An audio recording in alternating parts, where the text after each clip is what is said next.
Longtime fans of the show should be familiar with the lender formerly known as Sue Pullen, and I'm pleased to announce that she's back, fresh off a rebrand and ready to help as Sue Mackey. Sue is a certified mortgage advisor at Fairway Independent Mortgage, an equal housing lender who focuses on finding the right product for you and your needs. She has over 20 years of experience helping thousands of homeowners. Whether it's purchasing, refinancing, or even a reverse mortgage, Sue will help. Sue's licensed in 36 states now, so reach out and let Sue Mackey it happen for you. The best way to reach her is just give her a call at 520-977-7904 or in an email, spullen@fairwaymc.com. Fairway Independent Mortgage has an MLS number of 2289. Sue Mackey has an MLS number of 206048. That email again, spullen@fairwaymc.com, and that phone number is 520-977-7904. Shoot Sue an email and let her know she needs to update that address. Disclaimer time. This is where I tell everyone to lighten up. It's just a podcast. Trading is like that roller coaster at the amusement park. Thrilling, unpredictable, and potentially stomach-churning. What works for one person might leave another clutching their hat in the wind. Our hosts and guests, they're awesome, knowledgeable, full of insights, but we're not financial advisors. So don't rush to make any investment decisions based solely on our banter. Always consult with a professional or do your own research. Plus, let's face it, we like to have fun, laugh, enjoy the trading ride together. It's all in the name of good podcasting fun. So remember, take it easy, don't bet the farm, and keep your seatbelts on at all times. Thank you for listening. Hello, everybody, and welcome back to the China Shop, home of the Band of Traders. I'm your host, Kyle, and today's guest is a full-time trader and licensed psychotherapist, Sean Sawyer. Sean works not just with traders, but also musicians, athletes, and executives. And if you'd like to learn more, you can go check out soundperformancepsychology.com. If anybody listening has any suggestions, corrections, or questions for future guests, you can send them to us via email at bandoftraderspodcast@gmail.com. Or you can join our free Discord server, or even just DM us on Twitter at financialandup1. We'll have all those links in the episode description, so you can check them out at your own convenience. I think now it's time to get to know our guest here. How you doing today, Sean? I'm doing very well, thank you. Thanks for having me. I heard you're not feeling too well, so I want to say thanks I am a little under the weather, powering through. No problem. Tell me, how long have you been studying psychology? Because I think it said on your website since like 2003. I started in the business in 2003. But I knew, I kind of knew what I was going to do by my mid-teens. I had a feeling this is what I was going to do. No, lucky. And yeah, I know it's such a more and more I realize how lucky I am that I knew. But yeah, I've been finished grad school in 2003, and then you kind of go in and do some postgraduate supervision for a few years, and then you can bill insurance companies and all that jazz. Your diagnosis becomes legal, all that stuff, and then. I practiced I've been practicing for 21 years. In 2016, I went back into private practice. I had done a private practice on the side earlier, only because I was doing trauma work exclusively and I needed some variety. But then I got sick of working for the man, quit. Tale as old as time. Exactly. And trading had a fair amount to do with it, because I was looking around at some colleagues. And I'm looking at people in their 50s and 60s, and I was, a few years short of 40 at the time.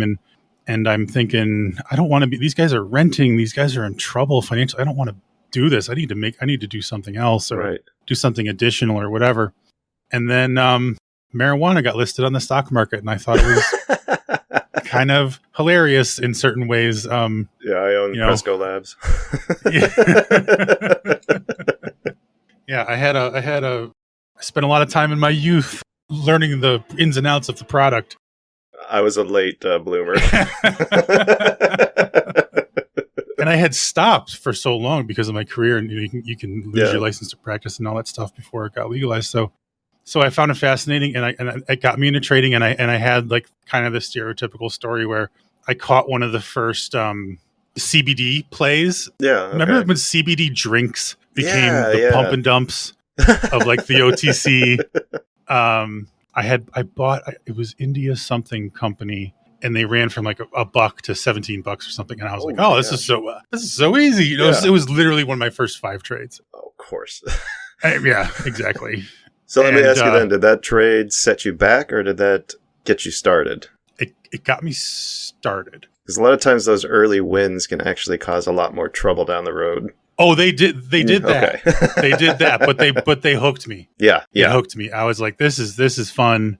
this is interesting. This is, I thought it was going to be easier than it really is. I think we all did. Yeah, absolutely. And then because I was in private practice and I could do what I wanted, I started to book my clients at slow market times. Smart.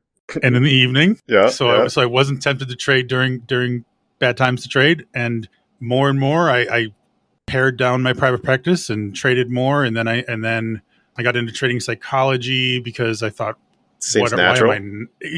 Why am I not doing this? And frankly, the reason I got into it was because I was doing something so stupid psychologically. I had a tragedy in my life, and I was sort of trading to avoid it. And it all dawned on me, like, oh, trading is functioning to help me avoid right now. It doesn't matter that I'm losing money. Losing money feels better than thinking about my best friend since I was in junior high being dead right now, because that's what happened. Wow. And it all just hit me like a ton of bricks. This is a couple years before the pandemic, and I'm like, why aren't I using what I know? Why aren't I using my skills and whatnot? And then I started applying it to myself more, and then sound performance psychology was born from that. I gotta ask, is it harder to apply the stuff you've learned about psychology to yourself? Like, it seems like it'd be difficult. Like, most psychologists seem to have their own psychologist, right? Yes. Any good therapist gets therapy. And if you have a therapist that doesn't get therapy, go see someone else. Why is that? Just out of curiosity. Because they're kidding themselves. You don't want a therapist who's kidding themselves. Kind of a humility type thing. It's humility. It's perspective. I mean, it's a very taxing job in an unusual way. No one comes to see you because things are great. That's a good point. No one ever. Yeah. No one's ever come to see me to tell me how wonderful life is. Right. And I was a trauma specialist, so it was particularly heinous. Yeah. From combat to all forms of abuse and incest and whatnot. So assaults and all that jazz. Oof. So it became something that if you don't have someone to process things with or whatever, it's going to take its toll. Now that is built into the profession. We do clinical supervision. We meet, we talk about people and make sure we're on the right track and all that stuff. But yeah, you should definitely get therapy yourself. And it is a little hard. I mean, you can't totally apply to yourself because you're not going to be objective. However, that is the hard thing there. Yeah. Objectivity is impossible. Yeah. Now, when it comes to the trading psych stuff, there's certain things I can apply to myself because a lot of it's behavioral and a lot of my interventions are behavioral and it's about regulating the nervous system and things like that. So I can participate in those. And because I talk about it constantly with my individual clients and with my workshops, reinforcing, I browbeat myself with it. Right. Basically.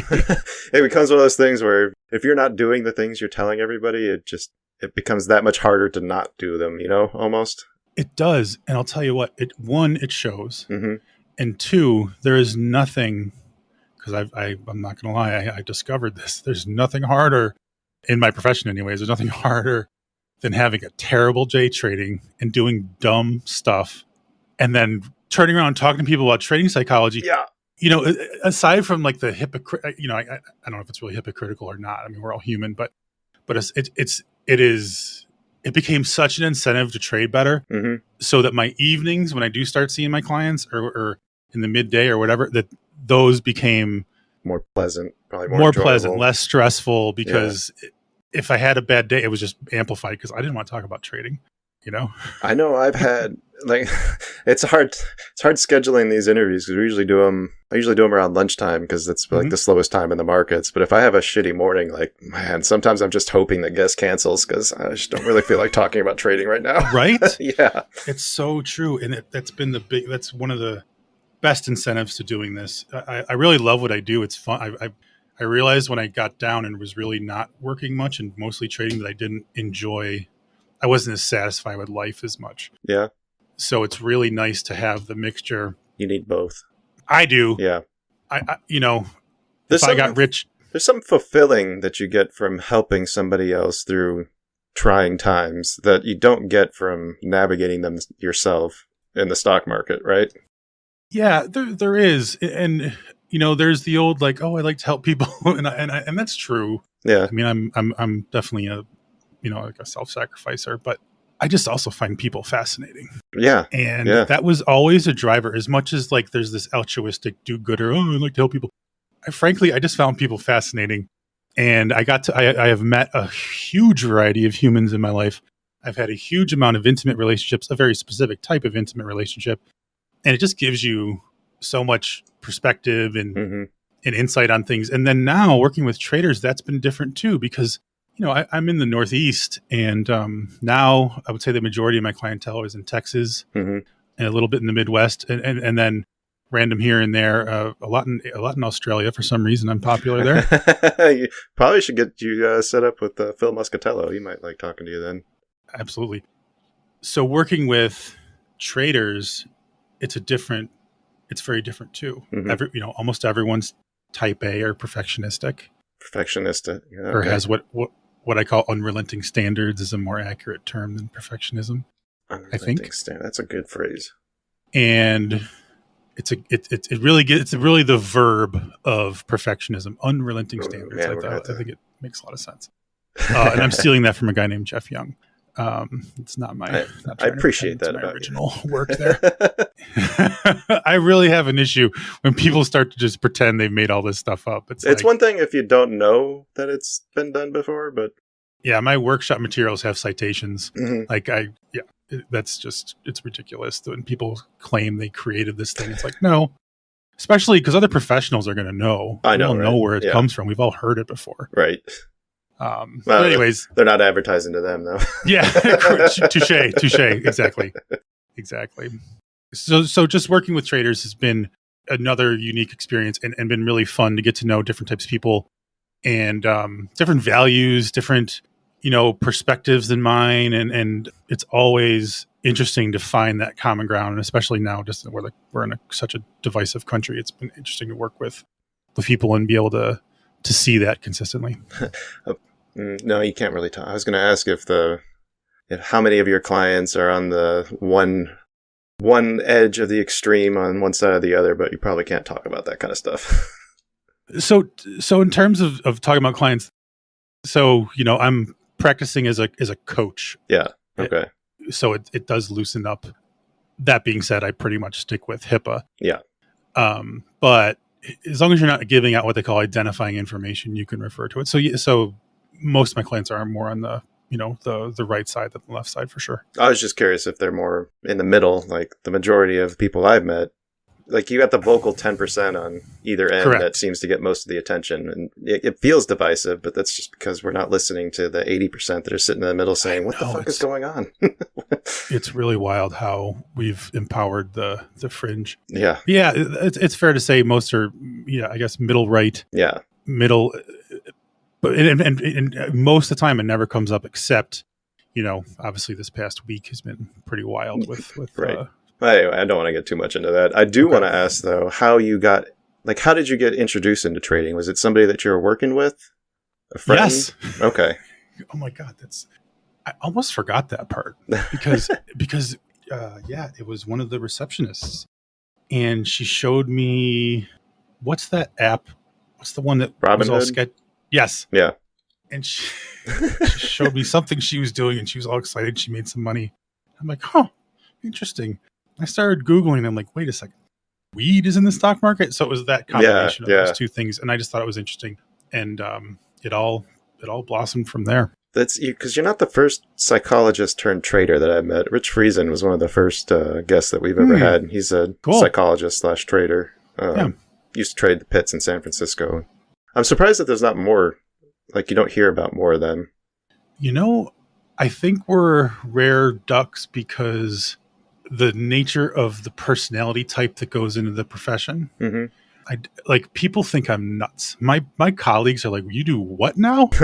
You work with who now? Because they're like, why is your website down? Why don't you? And I'm like, I have a different business now, or I'm doing this now. And right.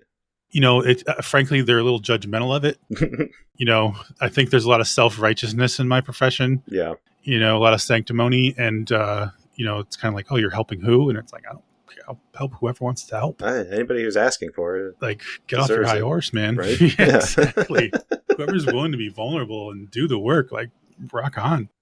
So I think that's a piece of the puzzle is that personality type. The same reason, how certain types get into institutional trading or certain types get into the professional side that we don't see, retail, we see a wider variety of personality types because you don't have to be that as aggressive or as what a lot of people call alpha or whatever to be a home trader. Yeah, but and to survive in the there's no real barrier to entry anymore. Yeah, that now too, especially with these props, with these online props. Now, I'm actually really curious because you don't just work with traders. You also work Correct. with I think it said musicians, executives, and athletes. Mostly my partner works with athletes. Okay. Nia Sterling. She does most of that.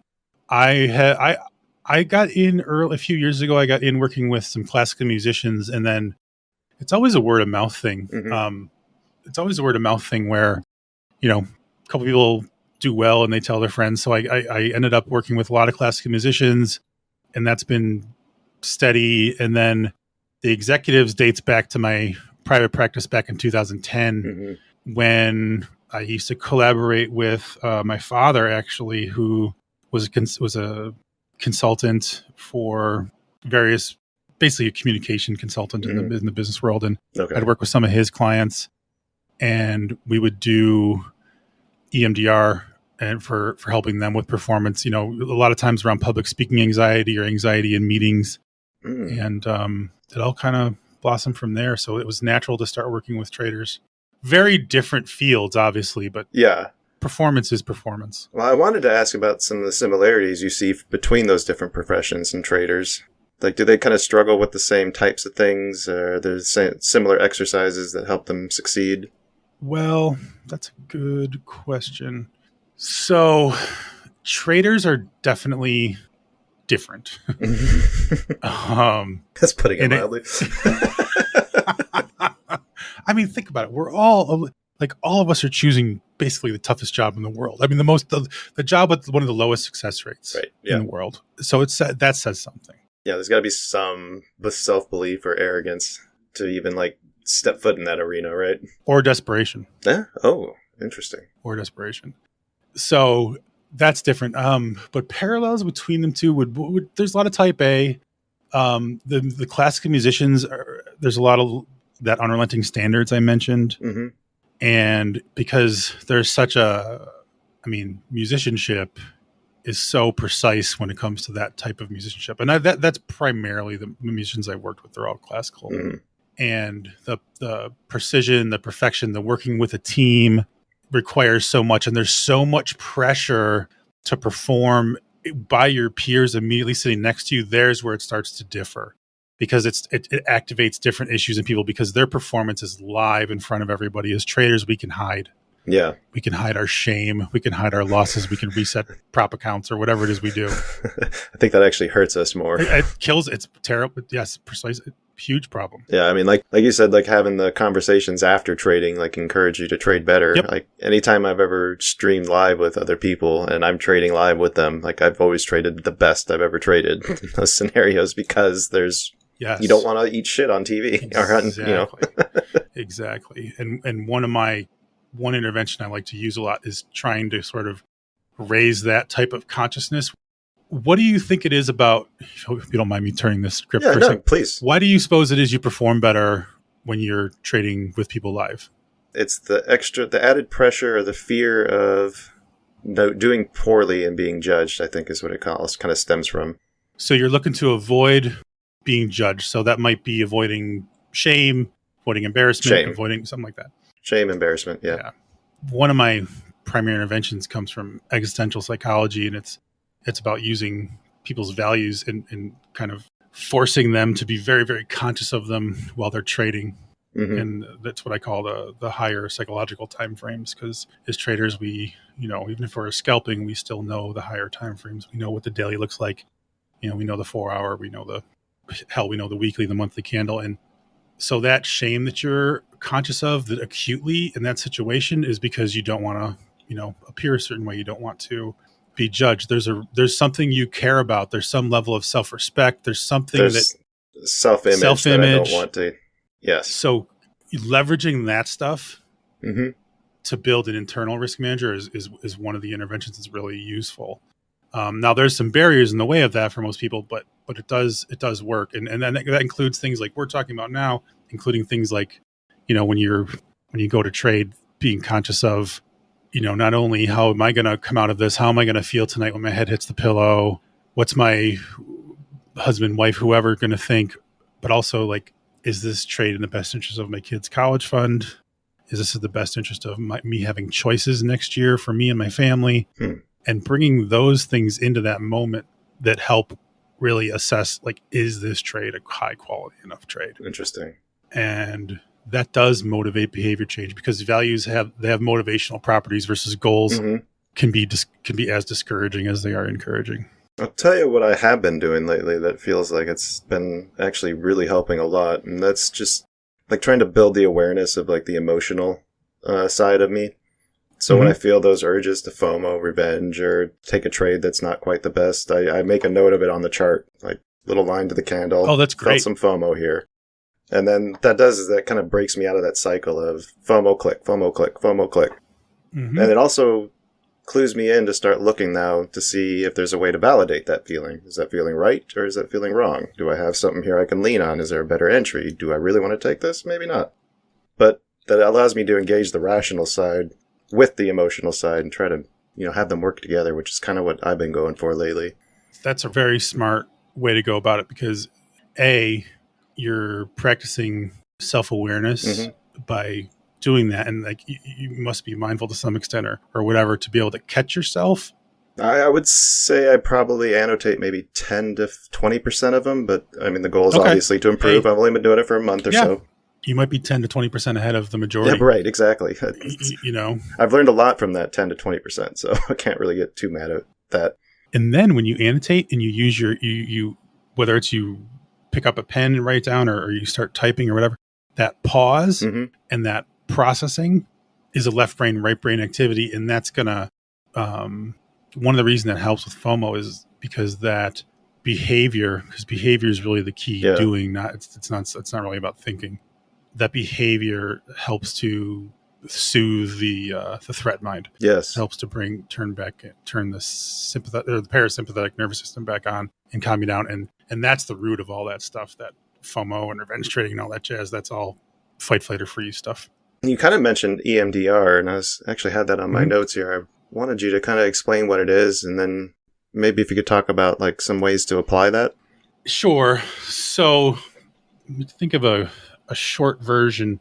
On soundperformancepsychology.com, there is a good video that I made that explains it, about a 10-minute video that's worth checking out. But essentially, what you need to know about EMDR is how memory and the brain works first. And that is memories are stored in the brain via sensory data. Essentially, and this is a bit arguable, but there's 4 categories: behavior, affect, knowledge, and sensations, which basically means imagery, the emotional part, how it feels, and like urges or the behavior involved with whatever happened. Okay. So let's say you had a bad day today, just a general bad day. You go to bed tonight, you wake up the next day, generally speaking, you feel better. It's not because 8 hours passes. It is because in your sleep, your brain, especially during REM, rapid eye movement, because there's a connection coming, because EMDR stands for eye movement desensitization and reprocessing. The memories, they move, they get stored where they're supposed to get stored. They get filed in the proper way that they're supposed to be filed away. Because when memories come in initially, they're in the short-term memory. They're more in the back of your brain, the limbic part of your brain, the reptilian part of your brain. And then they digest and they process and they move through various parts and they end up in your prefrontal cortex, like behind your forehead. And when they're there, the memories are then more accessible when you're stressed. And they're also now contextualized in the duration of your life. So if I have a bad day, if I have a bad day and I go to sleep, it gets processed, all of a sudden it's now filed away with the other 45 years of my life. So what does it matter? It's not a big deal. Yeah. But when it's in the short-term one, that's just whatever happened today, and it's going to have a much more outsized... Yeah, so there's science behind sleeping on a big decision. Yeah, so okay. Now, what happens when you're chronically stressed or something straight-up traumatic happens? Now, trauma includes the things people tend to think about, but it also includes big losses financially. It includes major mistakes trading, because finances are one of the bigger threats we face these days. We're not as worried about lions and tigers and bears, right? I feel like I just listened to a podcast on this. Oh, I really? don't know if it was Jordan Harbinger, maybe. I don't know who that is. He was just he just did something on memory. I think it was him, Mm, and specifically trauma. And the reason why all those memories are so vivid is because they never get processed and moved into that long-term that's memory. exactly Is that correct? right. That's precisely. Okay. Well, I'll find the link and link it. I would love that. So so those memories, this is where I was going next, is when trauma happens or chronic stress happens, you don't get REM sleep. You don't go through the same processes during sleep because of adrenalines that get released out of your spine and whatnot. Mm-hmm. And that can happen for a night, or that can happen for months or years. And the unprocessed memories, like you just said, because they're in short-term memory, they're very vivid. The brain has no space-time continuum back there. It does not matter when they actually happen. When they get activated, they just happened. That's what your brain thinks. That is why, a guy driving down the street, the modern thing with vets is, a pile of trash on the side of the road is very triggering because of IEDs. So yeah. they'll start to get really stressed, or they'll start to flash back or whatever because of these memories that are unprocessed, that are trauma back there. Then it causes problems, right? Yeah, especially if you're driving. Jeez. Yeah, it's bad news, and that's true of any other trauma you can think of. Yeah. So there's these little reminders, but throw in trading. When things start to go a little sideways, or you're sizing into something, or a swing starts going against you, all of a sudden you can start flashing back to that huge loss, Right? Or start flashing back to, how'd your wife take it when you did that and you didn't tell her until there was 50 G's going, or whatever it might be. How'd you feel, when you did this and then you had to go to your kid's soccer game and you're like, oh my God, how am I going to put him through college? I just lost something, whatever it is. So that's more the training trauma. And what EMDR does is, through some very specific techniques, and you literally reprocess the memory the same way that it would happen during REM sleep naturally, but you do it in a session. You do it with eye movements or some form of bilateral stimulation. I do it a lot with traders.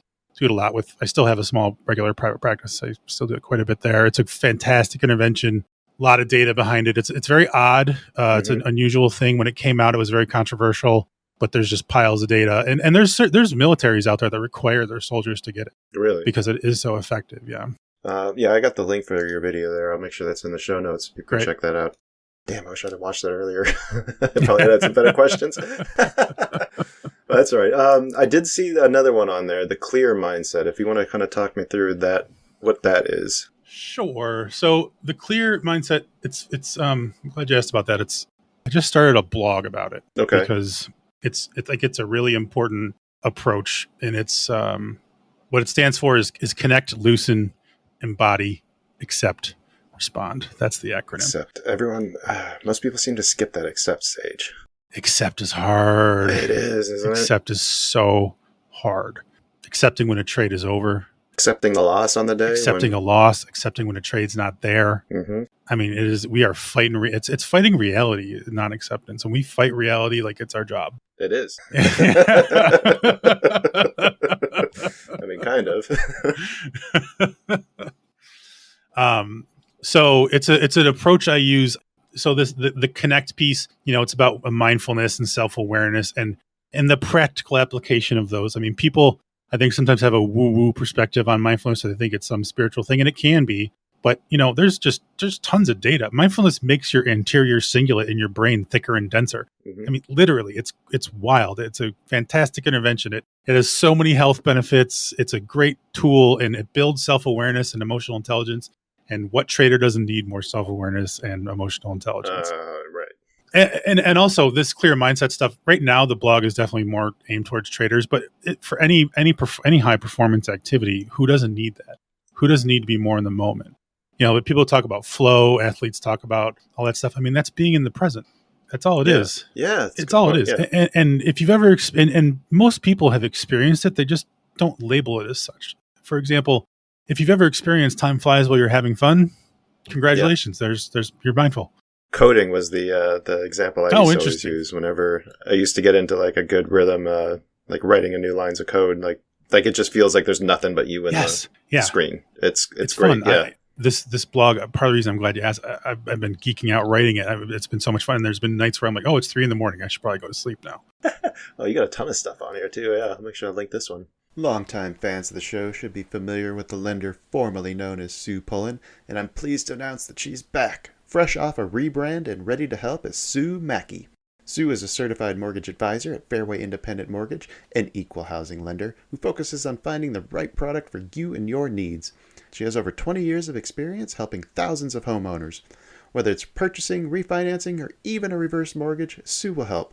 Sue's licensed in 36 states now, so reach out and let Sue Mackey it happen for you. The best way to reach her is just give her a call at 520-977-7904 or in an email, spullen@fairwaymc.com. Fairway Independent Mortgage has an MLS number of 2289. Sue Mackey has an MLS number of 206048. That email again, spullen@fairwaymc.com, and that phone number is 520-977-7904. Shoot Sue an email and let her know she needs to update that address. So it's about that. Loosen is about a different approach. I think that's one of the more important ones. The loosen point. So the way I have it written out is loosen your attachment to thoughts and emotions, cultivate mental clarity and resilience. And what do you mean by that? Loosen your attachments to your thoughts. Yeah. So old psychology, dated stuff that unfortunately gets taught way too often, and unfortunately a lot of trait psych is based on. A lot of it still has it in there. The old school thought was challenge your thought. Okay. You have a negative thought about yourself, fight it. Give 10 reasons why it's wrong. Positive self-talk. And there's a place for that, don't get me wrong. Short term, there's good data on that. Long term, it actually makes you worse. Interesting. And that's because of something called relational frame theory. And the reason is, so if I have the thought, I'm a shithead, I'm a freaking loser, and then I break out my list. Oh, I did it again. I'm going to break out my list of things I love about myself or whatever's good, and I start reading it. What happens is the things on the list start to get neurologically linked with I'm a fucking idiot. Oh. So they just trigger it. They all become the same thing. So now what if instead of fighting it like that, what about just asking that voice? Is that true? That is exactly where I'm going. Okay.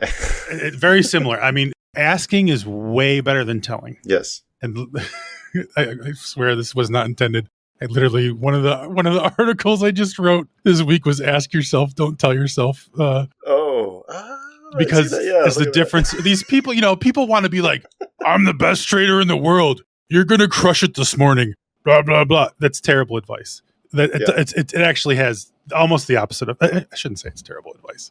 Research says it is not the greatest of advice, and it will often have an opposite effect. Because for the similar reasons what I'm about to say, so the loosen thing, the point you were getting at is, I want to do something like, I'm noticing the thought that I'm a fucking idiot. Yeah. I'm noticing my mind is telling me that I'm a fucking idiot.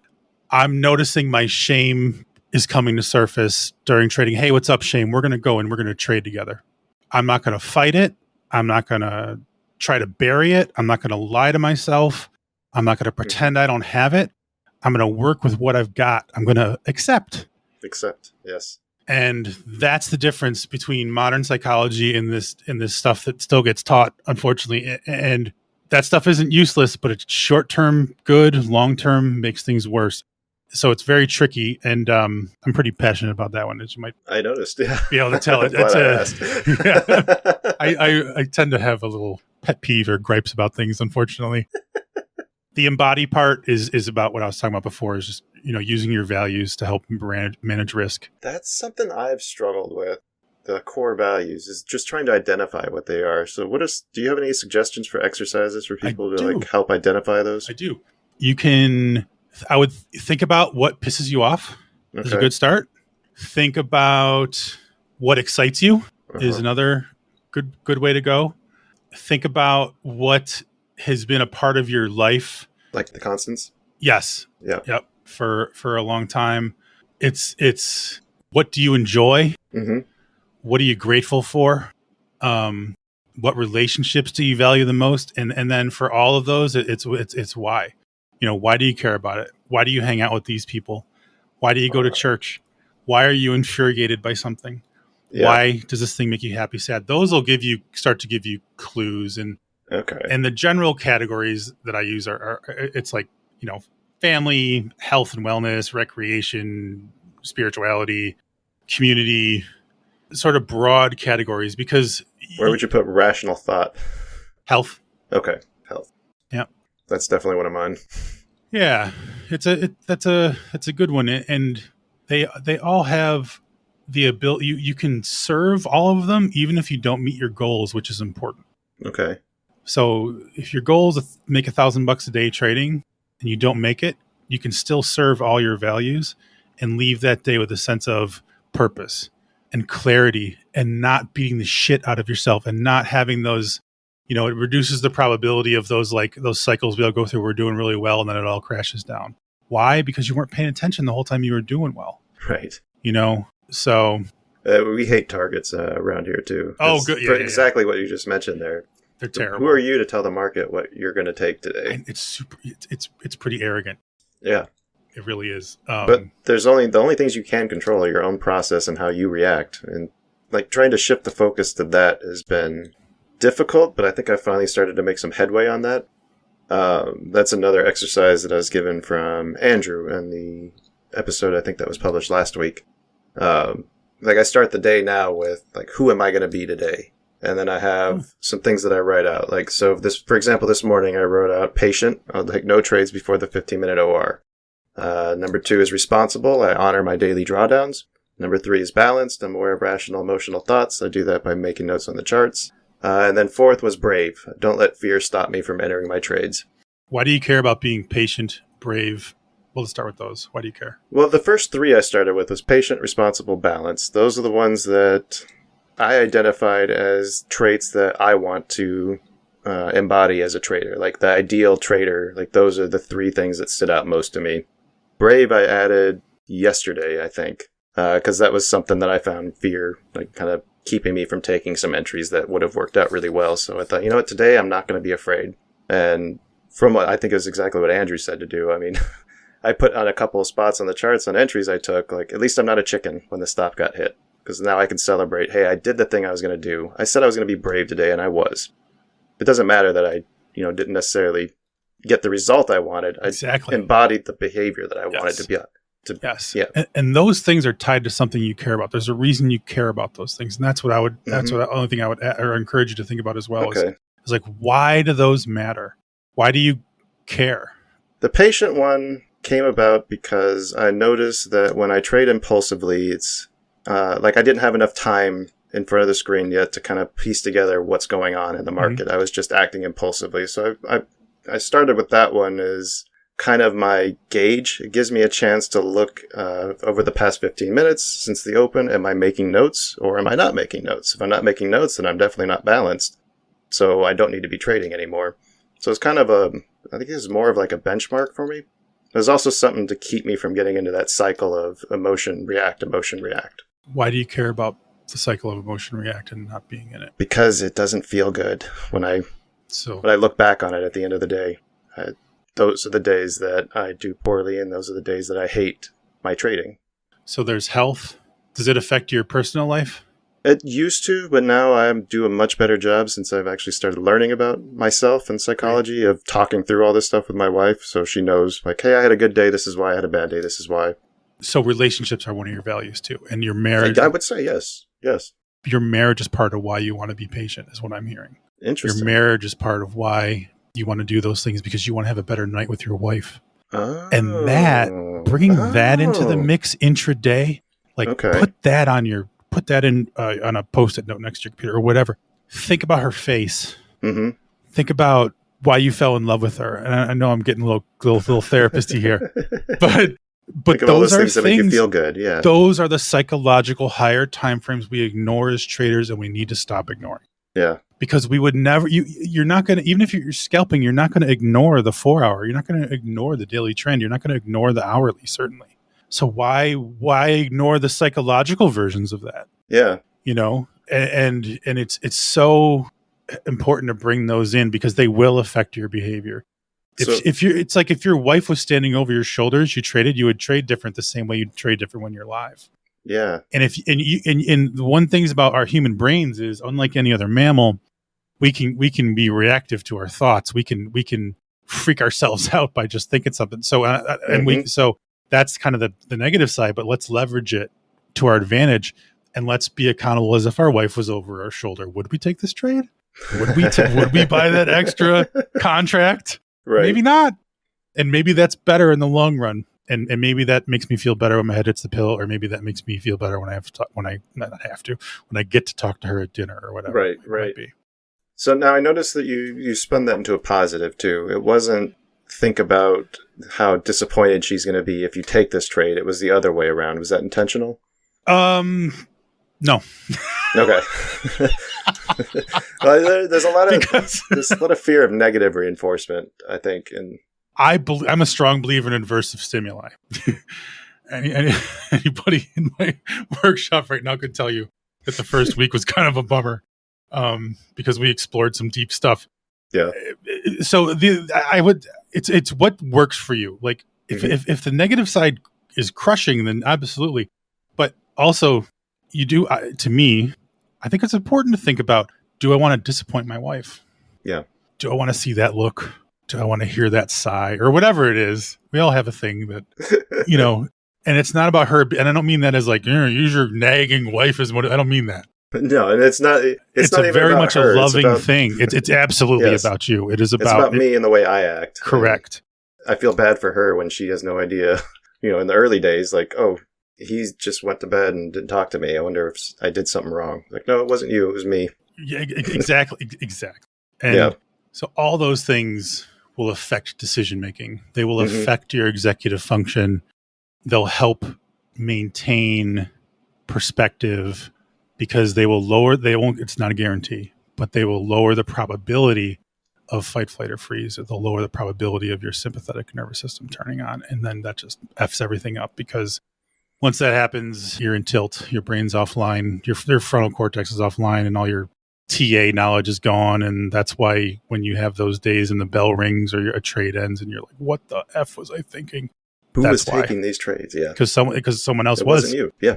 Exactly. Your id, if you want to go old school, was taking them.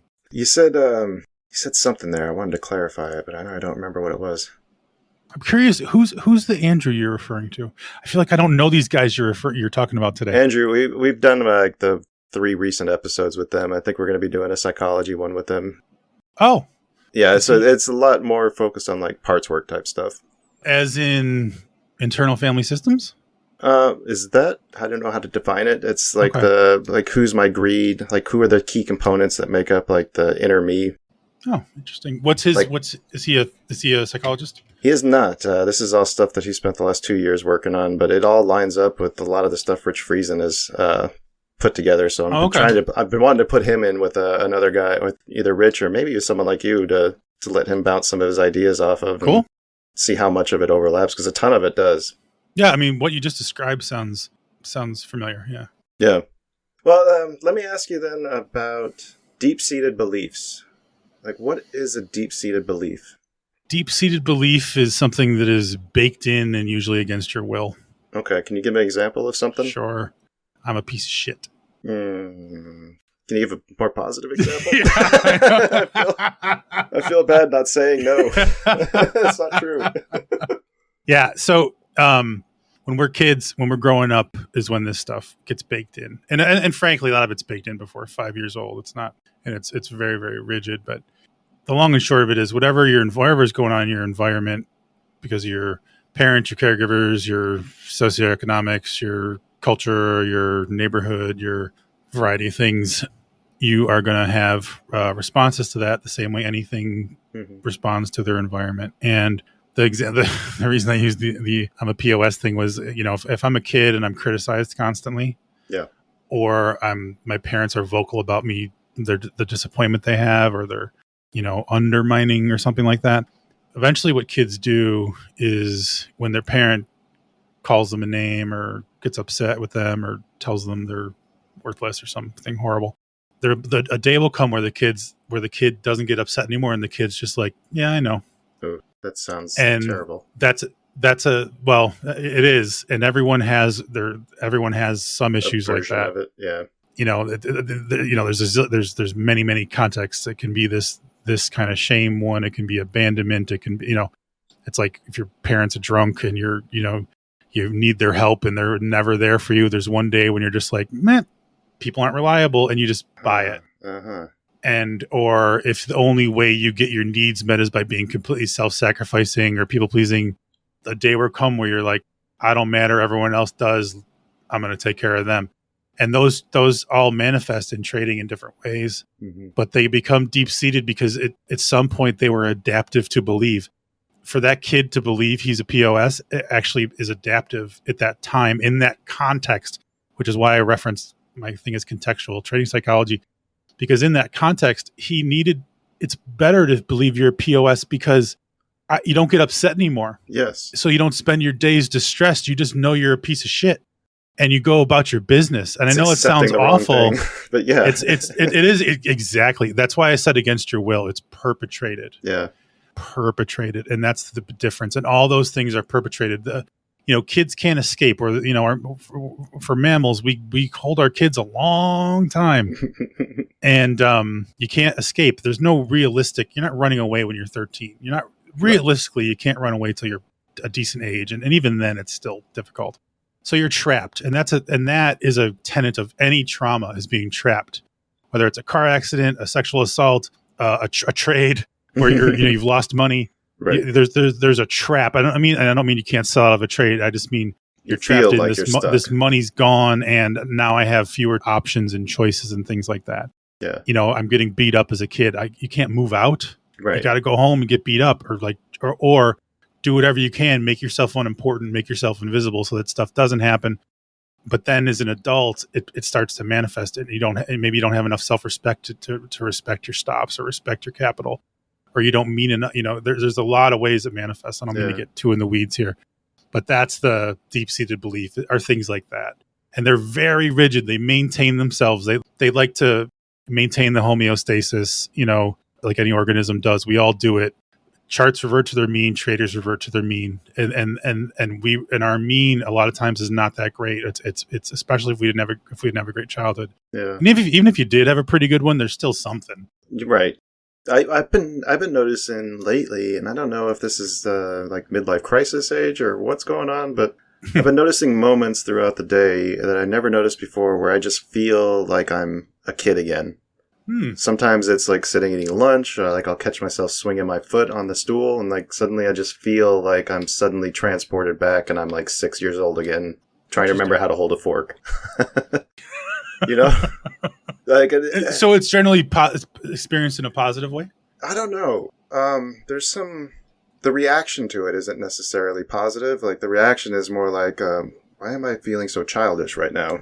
Like that I don't think has been necessarily quite as healthy, but it's just something interesting that I'd never noticed before. And I don't know if it's always been there or if it's just something that maybe I'm attuned to now that I've been feeling it's because you're paying more attention. I think it is. I would say it is. The audience, get ready to roll your eyes. The inner child. I don't like I don't use the inner child framework, but we do. It exists. I call it ego state. We have young ego states, and there's generally four. There's a happy child. There's a vulnerable one. There's an angry one. There's an impulsive one. Mm-hmm. And the happy one is eating his apple and peanut butter and swinging his legs and is having a good old time. That's beautiful. The he thinks farts are funny still. Yeah. like we gotta. I don't know. Maybe we should add that up. I wish I had a soundboard.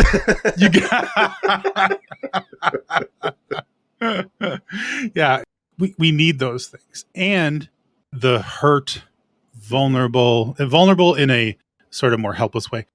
Child is also there. The impulsive. I mean, kids are impulsive. Kids are pure. Nervous system, because they don't have the words to articulate everything just yet. Even they could talk, but they can't. They're not sophisticated about it. Right. So it traps things inside, and that's the downside. Is trading completely irresponsibly and oversizing and blowing accounts and blowing money and not being accountable to your family and friends and partner and all that kind of stuff. That's a child's behavior. Yeah. I mean, it's at best teens behavior. Right. and I'm not saying I've never done it, and I'm not saying I'm not trying to be all sanctimonious. We all do it, but we have to manage it and have a relationship with ourselves where we're noticing that stuff. So what you're noticing, I think, is a good sign. Yeah. I think it says something about you're building your self-awareness, you're building your insight, and that's just that is never going to hurt you as a trader. Good. I was getting a little nervous. I thought I might be going backwards in Losing time or it? something. Yeah. There was some of that. There's going to be a man in a white coat knocking at your door in about 5 minutes. I think I turned, 42 this year? And I was wondering, I don't know if it was earlier this year, maybe it was last year. Like, do you ever feel old? Like, do you ever get to a point where you stop feeling like a kid again? Like, when you talk to your dad, do you ever feel like not a kid when you talk to your father? Oh, yeah. I mean, those are the ones that do it the most. I mean, your parents can put you back in a 12-year-old state. Easy, like, instantly. Sometimes it's just a sigh. Yeah. I mean, it's funny. The moment you said I'm 42, I was like, man, his beard's really black. I'm only 3 years older than him. Look how gray my beard is. Gray not too long ago in here. It starts coming. Yeah, I know. Like down a mountain. It makes you feel any better. I'm missing most of my hair up on top. Yeah, the midlife. I do feel old at times, and I also feel liberated as I get older. To not give an F into. That's what I'm looking forward to. It's just there's so much more freedom. I would say, generally speaking, I get happier as I get older. Once we get to Biden's age, I think that's when we can start saying what we think. Whenever, right? That's what I'm looking forward to. Yeah. My dad is his age. Okay, last question, I think, before we wrap things up. And this is something we kind of talked about pre-recording that I felt deserved just a few moments here. But sure. Like we're talking a little bit about the stigma that still surrounds psychology and people not wanting to go get help that could obviously benefit from it. Why is there still that stigma there? Does it have to do with just admitting to everyone? Like, if anybody knows I'm going to therapy, then they know I'm not perfect. Is that all self-image stuff, or is there something else behind it? I think that it's a range of things. I think with traders, it's fearing the perception of weakness. Mm-hmm. It's very vulnerable, and vulnerable is uncomfortable. Yes. Men especially, we'd rather be angry than vulnerable. That's why we get mad instead of sad a lot of times. Interesting. It serves a function to protect us. Huh. You can still act when you're mad. When you're sad, usually it's despair. Yeah. Yeah, I mean, and it's also, it may not be as viewed as masculine or whatever. And I think in this realm, there's a fair amount of that. I think that people are even more likely to see maybe or feel safer or less stigmatized if they see someone who like is a coach or whatever, because it's not, then you're not seeing a therapist. And I think there's that happens. Yeah.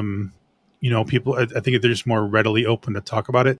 And I think if you look at even the big players in my world of trading psychology, with the exception of a few legends, Twitter engagement's terrible. I mean, people don't even click like. Yeah. I think that's, and I mean, these are big name people. And I think that is the issue. But you don't see as many comments on threads like that. You don't see as much shit talking, which is nice. I don't mind that. Yeah. I don't mind that. I'm not a great Twitterer, so that I don't mind that. It's not a lot of psychology wars. New school versus old school. Get out of here with your parts work. Yeah, exactly. No, parts work is good. I mean, that's important stuff. I love parts work. I'm fascinated about that guy who's doing that stuff for sure. But I think it's those things, just to. And I hope that changes. It certainly has changed in my career. I still I live primarily where I've practiced a lot of my career. So I'll be in a bar and there's people who will yell across the bar, "That's my therapist," or and then there's people who will dive behind something at a grocery store and hide from, and no exaggerate, dive. What do they think you're gonna do? I don't know. And I'll tell you, these are people that, I mean, I work with them actively. But I always, and it's funny, when I set things up, my first session with people, I always tell them, if I see you out in public, I'll never acknowledge you until you acknowledge me first. And for traders, because most of them aren't local. Yeah. I'm not seeing anyone in a brick and mortar anymore. I'll say, if we bump into each other on a Discord or on Twitter or whatever, I'm not going to acknowledge you unless you acknowledge me first, or acknowledge our work together, and you acknowledge me first, because it gives them the choice. So. Yeah, but it's unfortunate. I hope that continues to change. I think it has gotten better. I would think that with like the That's the word. The pushback on like the toxic masculinity probably has something to do with some of that. It does. Athletes talking about it's made a huge difference. Oh, I bet. The first guy I remember I don't remember his name. He was a receiver for the Jets, and he talked about being sexually abused as a kid, and that was huge. And a lot of guys talk about depression, talk about abuse, talk about whatever. There's a lot of guys, there's the guys in the NBA talking about it. There's football players talking about it, and I think that helps when someone like with those like stereotypical masculine affectations or whatever, like when they are willing, that does change things. Yeah. And you know, for those out there that are, you know, that work with people like me or any of the more well-known ones, like make it known. Yeah. You're making yourself better. Hey, you're not broken. Yeah, exactly. It's ballsy. Yes. It takes balls to get there, to go see someone and get some help. I think that's often missing in the picture is how much guts it takes. Yes, I agree. I remember I mentioned it in a previous episode, but that first time Rich Friesen came on our program and he wanted to talk to some of my subconscious parts, and like there was a moment there where I could have embraced it or I could have been, no, this is stupid, I don't want to do it. And I decided to take the leap, and man, that was about 3 years ago now, I think. And I gotta listen to that. I'm glad I took that leap because the gains have been, even if it doesn't translate all to trading, I think the gains in my personal life have made it all worth it. I think that's awesome. And Rich Friesen, you know, it's funny.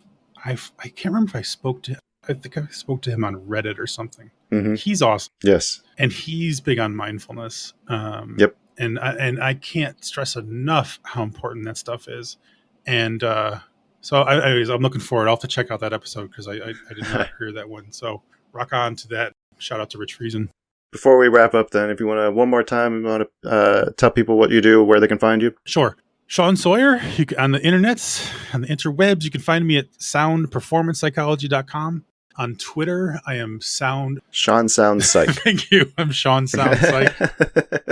Here, if you search Sean Sawyer, the Twitter for my business is Sound Perf Psych, PERF. And you know, I do. There's free consultations you can sign up for. I work with people one-on-one. I do workshops. I'm in the middle of one right now. There'll be another one in mid-August, I think. And yeah, feel free to reach out and have a chat. And even if you're just looking for a direction or a little info, you know, do the free consult. And free consults are always worth taking advantage of. Exactly. All right. Well, I think it's probably time we let Sean here slam some NyQuil and get some rest. Thank you very much for powering through this, making time to record with us today. I appreciate it. It was fun. If you guys enjoyed today's conversation, you still want more, definitely check out soundperformancepsychology.com. Give Sean a follow on Twitter at SeanSoundsPsych, or you can follow the business at SoundPerfPsych. I'll have links for all that stuff. Yeah. I'm not going to try to spell them all out. Yeah, don't worry. We'll have all those links in the episode description. Be back soon with another exciting episode, but until then, help a content creator get their wings by liking, reviewing, and sharing this show with your friends or enemies. I don't really care. And have a great day.